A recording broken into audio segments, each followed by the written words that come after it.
Tonight, a terrified bobcat meets a human who refuses to reach. No hero shots, no dramatics, just breath, a palm turned upward, and a door that might open. Can patience rewrite a wild heart? And when freedom finally arrives, will she look back or vanish into the life she was born for? Pre-dawn frost glazed the parking lot when Riley killed the engine. The San Francisco peaks were a blue rind on the horizon, thin as breath on glass. She hugged her thermos, let steam warm her lip, and stepped into the lobby's pale light. Louise waited beneath the corkboard calendar, coat half-zipped, worry fitted to her face like armor. "You came early." "I couldn't sleep," Riley said. Louise nodded toward the back hall.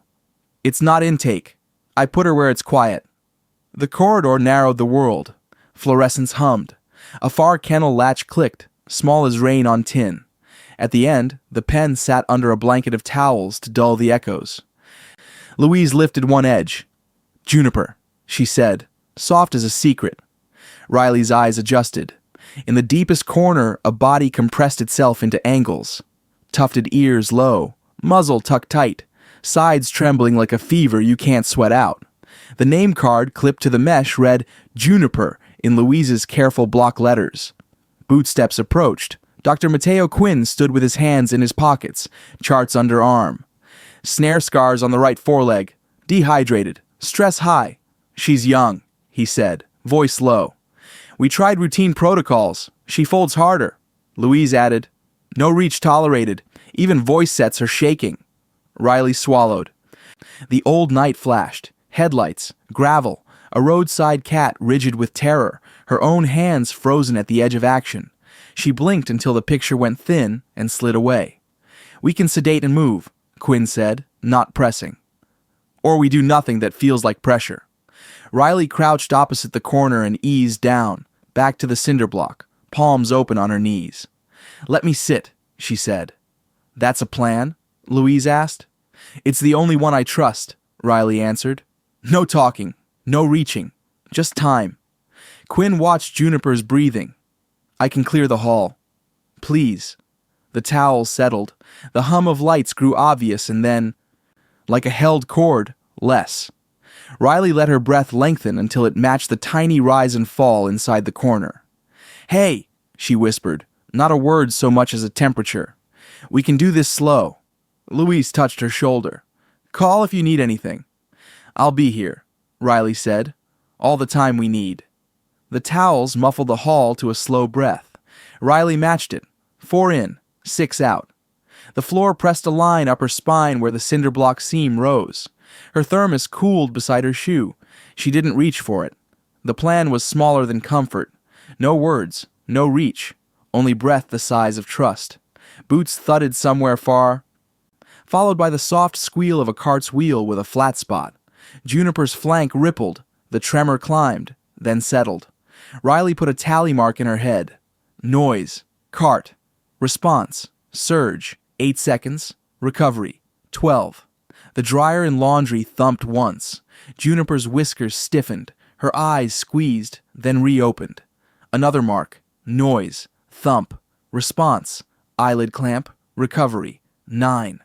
Air moved through the vent in a ribboning hush. A dog collar chimed faintly, then shook itself into silence. Metal sang. Someone set down a bowl. Juniper's ears pinned, then, not fully. One angle eased, a single degree of surrender. Riley let the observation pass without celebration. She allowed herself exactly one sentence, a breath-shaped promise. "We're not a chase," she whispered. "We're a wait." Time unspooled into even lengths. Riley kept her gaze soft, not direct.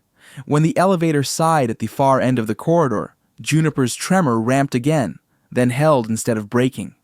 Riley counted to 30 with her pulse. She imagined jotting it in a ledger only the two of them could read. Elevator. Hold, not bolt. A phone vibrated under a jacket in the office beyond, a tiny insect of sound. Juniper tested the air with her nose, then put her head back down. The newness of that simple movement, unhurried, reached Riley like heat through glass. She stayed still. The mesh ticked as metal cooled. A fluorescent ballast hummed and relented. Footsteps paused at the corner. Quinn's voice, barely more than breath. "You good?" "Good as quiet," Riley said, eyes still on nothing. "Let quiet work." Silence returned, the thicker kind. Juniper's ear, the left, was no longer plastered flat. It quivered, searching the room without panic. Riley answered with nothing but steadier lungs. "If it takes all night," she told the air, "I have the night." Somewhere a heater kicked, blew warmth across the floor. Dust smelled faintly like old paper and winter sun. Riley imagined the smell of juniper bark after snow. Minutes folded into a first hour. Frost loosened from the window. Juniper's tremor, once a storm, ebbed to weather. Riley let the wind stay unnamed and kept breathing for both of them. Riley let the hour settle into her bones before she changed a single thing. Then, with the slow care of someone unwrapping a memory, she slid 2 fingers into her jacket and lifted a sliver of cooked rabbit. The heat was gone, but the scent lived on. Clean, faint, true. She set it on the rubber mat, exactly halfway between the corner and her boots. Distance, she thought, is another word for dignity. She leaned back to neutral, quiet and waiting. Breath in, breath out. Nothing in her posture pointed, reached, claimed. The morsel became part of the room's quiet grammar.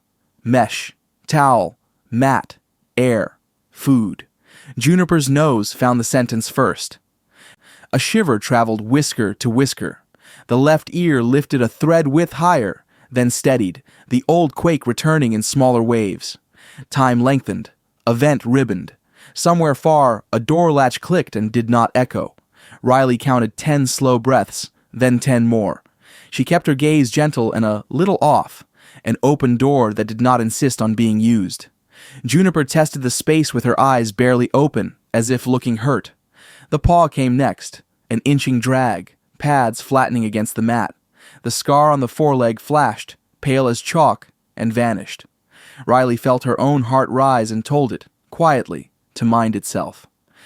"It's yours if you want," she said, almost not saying it at all. The bobcat froze, then breathed, then moved the second inch. The world compressed to small mechanics, a whiskers tick, a throat swallow, the stutter of a tail tip trying not to speak. The head lowered. The nose touched the air above the food as though the scent might bruise. Juniper lifted her eyes. For one heartbeat they met. Question there, bright and bare. "Are you a trap, or are you a door?" "No rush," Riley whispered. "I'm not a net." The decision happened in a blink. Juniper darted, claimed the morsel in a clean snap, and ricocheted back to the seam of wall and floor. She didn't vanish, though. She chewed where Riley could still see the line of her jaw, the tidy motion of commitment. Chew, pause, swallow, listen. Riley did not smile. She did not reach for more. She marked it in the ledger she kept behind the ribs. Direction, not victory. Then she breathed once for gratitude and once for guardrails, and let the room return to simple air. Riley arrived before the others, a seam of pink just unspooling along the peaks. The hall held the kind of quiet that listens back. She took the same square of floor, set her boots in the old prints, and let the chill move through her like tide. Juniper was not buried in the corner now.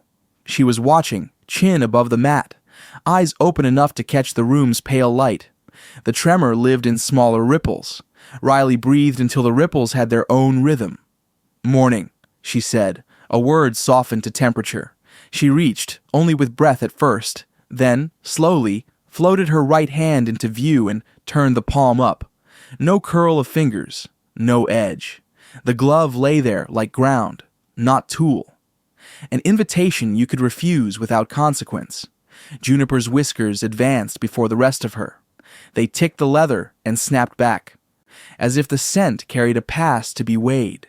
The tail tip made a small, involuntary question mark. Riley kept her shoulders loose and her gaze a little aside, making space. "I'm not asking," she murmured. "I'm offering." Air moved through the vent and brushed the hair at her temple. Somewhere, a door caught and didn't slam. Juniper stretched her neck, paused, retreated one paw width, then held. The line between them felt exact, like chalk on gym floor. Step here or don't. Riley's own muscles wanted to help, an old reflex with a bright, dangerous kindness. She named it silently and let it pass. Doing less, she reminded herself, is doing right. She slowed her inhale until time widened enough for a bobcat to think. Juniper came again, half an inch, then more, breath writing small fogs on the glove. The whiskers touched once, twice, testing wire and earth. A pause. A third touch lingered a heartbeat longer than the others. It's safe to leave it, Riley said, voice low. You can always take it back. The tail's question mark straightened to a hyphen. Not quite confidence, but line enough to stand on. Juniper pressed the soft of her muzzle against the leather, a measured, deliberate weight, then withdrew without panic. She blinked. She stayed where Riley could see her. Poised, unshattered. Riley allowed one breath-tiny smile, the kind that doesn't rise to the eyes. Thank you, she whispered, and did nothing else, letting restraint be the bridge they could both trust. The room felt larger, not louder. No doors moved, but something opened. Third morning, and the cold felt cleaner, like the air had learned manners. Riley slid into the hallway before the vending machine woke and took her usual quiet square of floor. The towels were still up, the light still mild. In the pen, Juniper waited in a crouch that wasn't collapse, her gaze steady, her breath an even thread. Hi there, Riley said, just enough voice to carry warmth without shape. She brought out the rabbit sliver and didn't place it on the mat this time. She rested it in her open palm and lowered the hand until it hovered level with the floor, wrist loose, elbow braced against her knee. The glove became geography, slope, rock, harmless ground. Juniper clocked the new grammar. Ears forward a notch, whiskers wide, she drifted 2 paw lengths, stopped, listened, and came again. The nose arrived first, a silver needle drawing scent from the air. No grab, no ricochet. A pause long enough to mean choice. Riley stayed stone still except for breath. Only if you want, she said. You can say no. Juniper's muzzle touched the leather, not a scrape, but a press, measured as a craftsman's level finding true. She took the meat with a deliberate close of teeth and did not flee. She stood. She breathed the glove, mapping it like terrain, edge, seam, salt, the history of other mornings. At the doorway, Quinn watched from a shoulder's width back, clipboard tucked flat. Hand is landscape, he murmured, more to his notes than to Riley. No reach. Good. Riley did not turn. She's choosing the pace. Then we match it, he said. I'll soften that corner glare and add a mid-height perch. Feed poles only unless she asks otherwise. Juniper pushed a little weight into the glove, a reliable lean, then withdrew to a calm sit where Riley could see her feet. The tail didn't flick. It wrote a small underline and rested. Riley felt her chest want to cheer and instead breathed a thank you into her ribs. Thank you, she said aloud anyway, softer than the vent. Quinn made a note. We removed the blind angle by the drain, he said, and we'll line the bin with rubber to kill the clatter. Riley nodded without moving.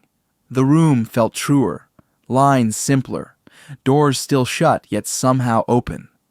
Juniper yawned a small, honest yawn and closed her eyes halfway, as if the floor itself had finally agreed to hold her. The new routine fit like a well-made glove. Lights eased to dawn settings, bins rubber-lined, the drain's blind angle gone. A mid-height perch cut the distance between floor and shelf, giving Juniper choices that didn't feel like cliffs. Riley kept the ledger in her head, the one for details that don't impress a report but determine a heartbeat. Clink of a bowl at the far sink. Pause, not flinch. Recovery 4. Elevator sigh. Ear swivel left. Breath steady, no curl.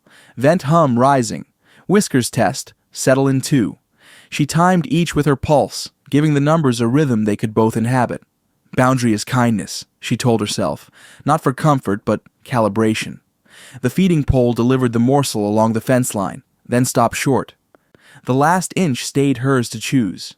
When Juniper took it, she stayed to breathe the pole's wood, unafraid of the absence that followed. Quinn watched the pattern rather than the headline. Less light scatter, he said, and swapped a bulb for warmer tone. And let's add a second exit line. Doors you can choose are doors you trust. Copy, Riley answered still. She set a folded towel on the floor as a consistent visual anchor, the size of a placemat. "This says, 'Here's where nothing chases,'" she told Juniper, and to her surprise, the bobcat glanced at the square, then at Riley, and settled with her forepaws just touching its edge. Louise came by with 2 mugs and a quiet half-smile. "Is this progress?" "It's direction," Riley said. "Next right inch. Longer holds after sound." Louise nodded. "Name what you need from me." "Keep the hallway empty at shift change," Riley said. "And if anyone asks for a peek, tell them, 'Not today.'" "Done," Louise said. She set the second mug down. "For later." The minutes stretched into something sturdy. The cartwheel's flat spot sang its small song. Juniper's shoulders didn't rise. A mop bucket bumped the wall. Her tail wrote a small underline and returned to still. Riley felt celebration climb her throat and let it settle back like silt after rain. Riley felt the room align, a gentle architecture built from timing, distance, and consent, and patient attention. "Good girl," she breathed. "We can do quiet forever." By a late hour, Juniper drifted to the front of the pen and stood, unhidden, where the world is widest. She looked past Riley, through space, not searching for exits, but recognizing them. Riley didn't move. "That's it," she whispered. "We stand." They shifted from comfort to competence. The room changed first. Perches staggered like ledges on a wash, rubber mulch under a landing strip, burlap screens to break lines into habitat instead of hallway. Riley hid meals, one under a log tube, one tucked behind hanging sagebrush, one smeared faint along a stone so scent became a map, not a handout. Juniper read slowly at first, nose low, steps careful as if the floor might lie. Her first pounce on the lure pole came late and high, all reach, no coil. She missed, skidded, and stopped. Riley did not soothe. She waited for the body to decide. It did. The shoulders sank. The tail stilled. Juniper circled, recalculated, and settled into patient stalk. "Let's treat strikes like questions," Quinn said, setting the spring dummy on its track. "Ask, release, vanish." Riley nodded. "Predators learn by failure they can survive." The dummy flashed, a rabbit-colored blur. Juniper launched too soon. Air. A beat of nothing. She landed messy but upright, ears tracking the line of disappearance with new restraint. The next pass she held, drifted, dropped her hips, and released power from the hinge of her back. The hit was clean enough. Metrics crept into the margins of Riley's journal. Latency to engage, cut by a third. Landing noise, from clatter to cloth fold. Recovery window, from 10 breaths to 3. Along the edge, she wrote a sentence she had been carrying for weeks. "Trust is for safety inside. Skill is for freedom outside." At dusk, they ran scent trails with chicken broth and dusted quail feathers, zigzagging under the low bench and across the mulch. Juniper followed in swerves, head high at turns, sometimes overshooting the crosswind, then correcting with a feline apology. Quinn stood and said nothing when she faltered. His silence felt specific, like penance turned to practice. Louise watched one drill from the doorway. "She looks less small," she said. "She's remembering," Riley answered. "The body knows before the brain translates." Night sessions added distance. The lights dimmed to moon color. The lure ran a longer arc and vanished behind the burlap, so the strike had to be by listening, not seeing. Twice Juniper checked Riley's face, and twice Riley lowered her eyes to the floor. "Not me," she whispered. "Find the world." Quinn adjusted thresholds with the care of someone who had learned the cost of haste.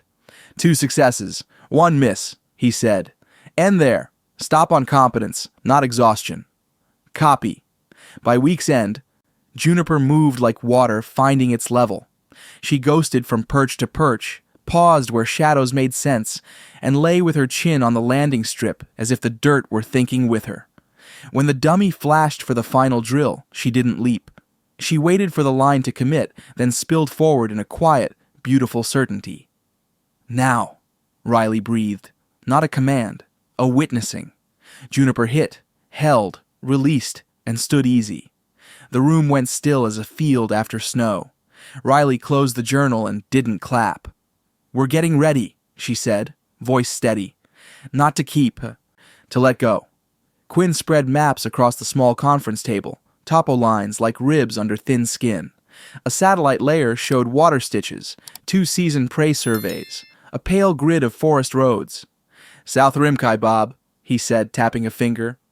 Low human edge here, plenty of rabbits and mice, cover enough to vanish in 3 strides. Riley cupped her thermos but didn't drink. How far from cabins? 5 miles at the closest, Louise answered, opening a folder.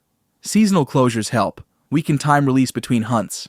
Quinn slid a collar from its foam cradle, light as a promise and twice as serious. VHF and GPS dual.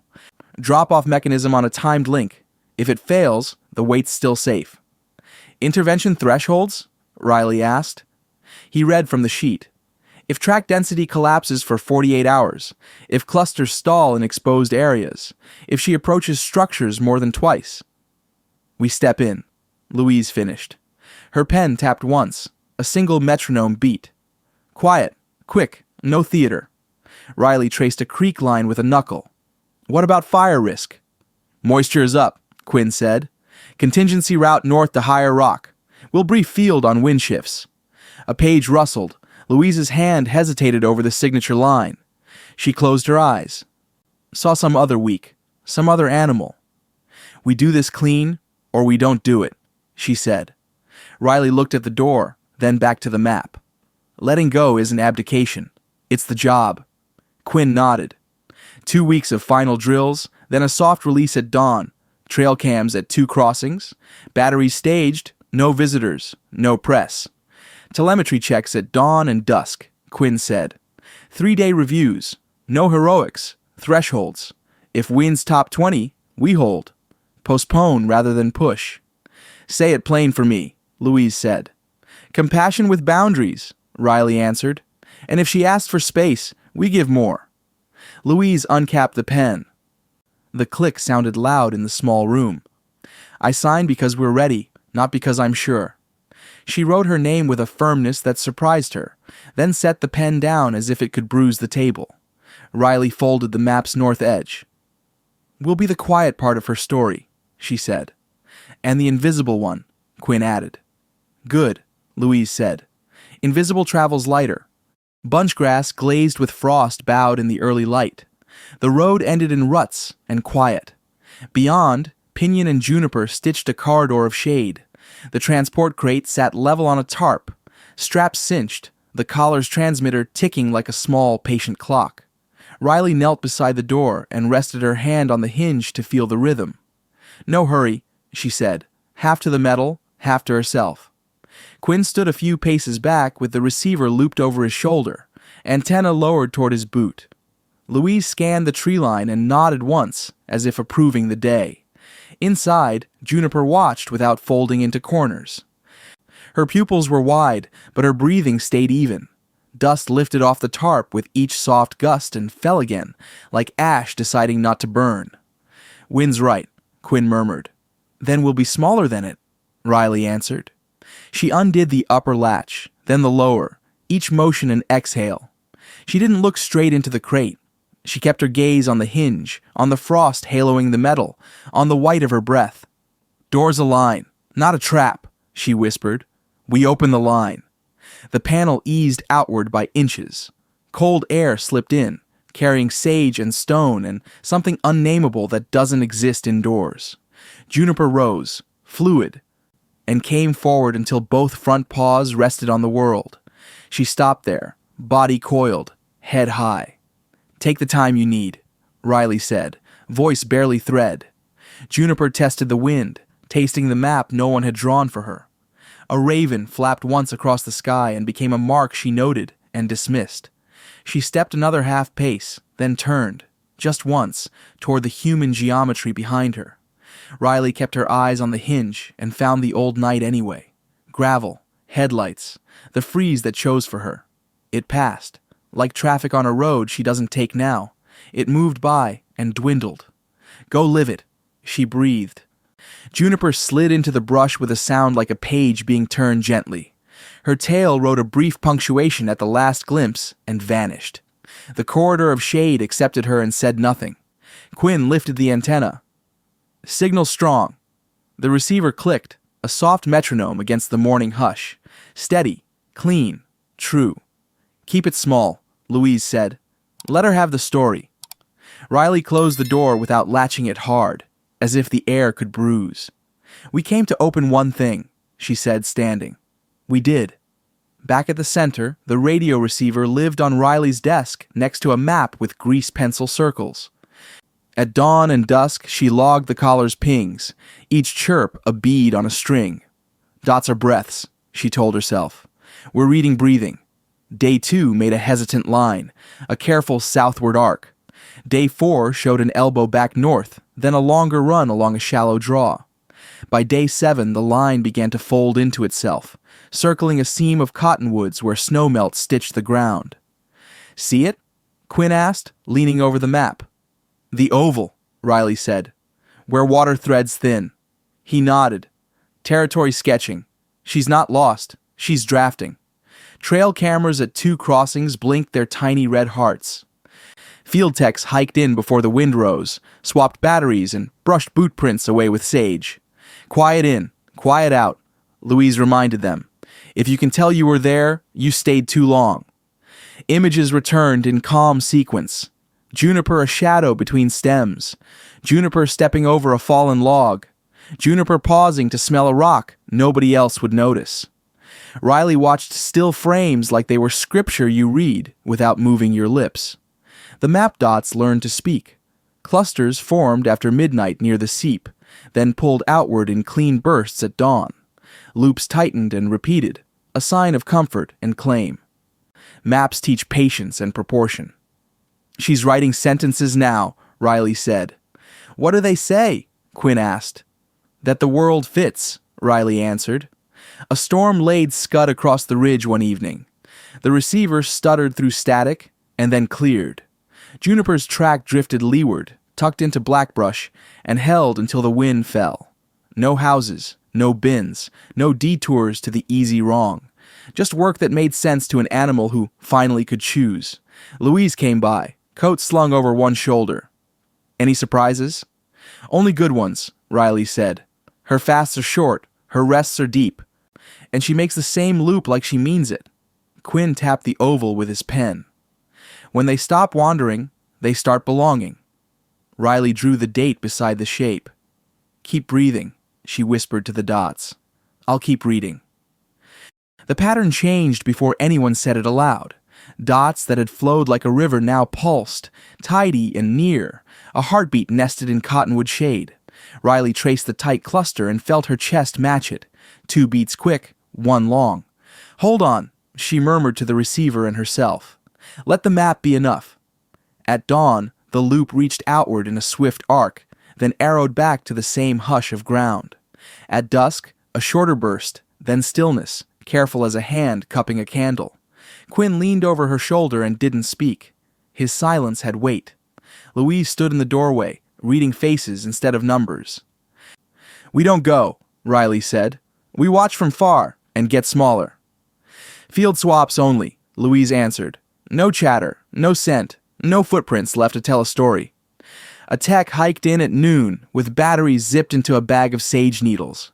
He stayed downwind and kneeled like a prayer, lifted the trail cam, replaced and withdrew, the ground returning to itself almost before he stood.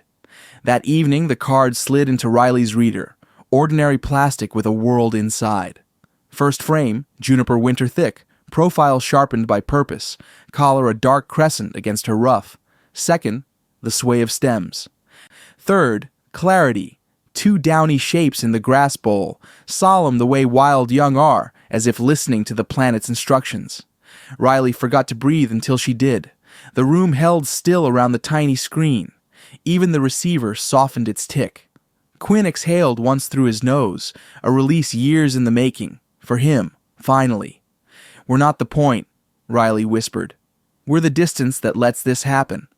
Louise set her hand to the doorframe, steadying. Then we'll keep the distance, she said. Double the buffer on the trail. Fewer checks. Fewer chances to matter.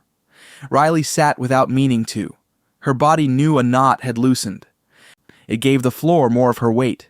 She watched the kittens blink slow, their heads heavy with newness, and felt the ledger inside her rewrite itself. Not rescue, not ownership, continuance. "Go live big," she said to the small faces, to the map, to the quiet. "We'll stay small." Night settled like a clean sheet over the highway as Riley took the long way home. The peaks were inked against a sky cut with stars, sharp as pinholes in cloth. She drove without music, letting the tires write their soft sentence on the road. In the quiet, the story replayed in small exact frames, an inching paw, whiskers testing the glove. The moment a heart learned not to sprint. "You don't rush a soul back to itself," she said into the cab, a truth tried on and kept. Back at the center, lights were low, the building breathing its steady domestic breath. Riley walked the corridor where sound thins and stopped at the empty pen. The towels still hung like clouds. The mat was clean. She held her palm out absent-mindedly and smiled at the remembered weight of a measured muzzle. It had always been an invitation, never a claim. "Boundary is a shelter," she murmured, "not a fence to keep." The ledger in her chest had different ink now. Early pages read like apology. The later ones read like permission. She thought of how doing less had been the hardest work, how not touching early had made room for true touch later, and how opening a door meant stepping out of the way of the threshold you'd prepared. In the break room, Quinn rinsed a mug, sleeves pushed to his elbows. He nodded toward the receiver on the shelf, its quiet blinking steady as a lighthouse seen from far. "She's holding her loop." "That's the point," Riley said. "We stop being the point." He set the mug upside down. "We stop while it's working." Louise passed through with her coat folded over one arm. She touched the door frame the way she had the day of the stills. "We kept our promise," she said. Small, quiet, and enough. Riley pictured the field tech brushing out boot prints with sage, the batteries swapped without a sound, the trail cams that will keep seeing and keep forgetting the hands that placed them. Unseen labor, the architecture of freedom. She took the night road again, windows cracked, air cold and honest. The map on the passenger seat wore today's dates and grease pencil loops. Somewhere to the west, a coyote cast a single note across the dark and let it fall. And the map kept breathing beside her. Riley spoke once more, soft as a glove laid flat. "Rule that saves. Let the wild stay wild. Sometimes the kindest hand is the one that learns to be still. Sometimes the bravest choice is to open the gate and let the wild write the rest." Thank you for watching until the end. If this story touched your heart even a little, that's our greatest joy. If you'd like, please share your thoughts in the comments. We'll keep bringing you stories that stay with you, so please consider subscribing to the channel. See you in the next video.